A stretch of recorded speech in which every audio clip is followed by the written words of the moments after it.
Want to compress this folder. So what we're going to do here is right click on it.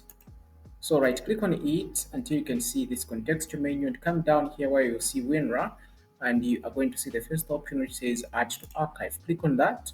It opens this dialog box. Now here you can choose the name for this file, what do you want it to be named, and the archive format, it should be RAR, and the compression method, it should be the best, choose best here, and the dictionary size,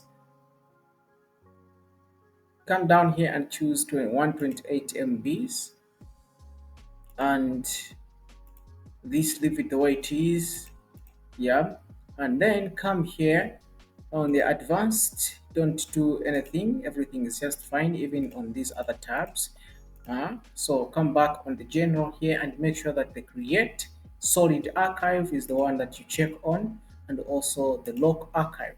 When you do these things, now go on or go ahead and click on OK.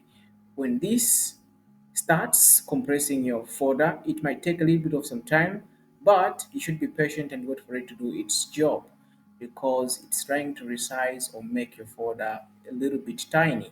So it might take a little bit of some time. So I'm going to fast forward this.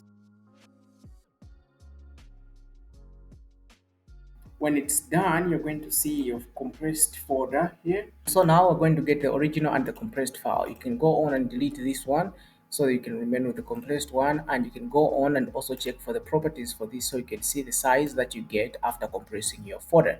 So this is how you can compress your files or folders in a computer.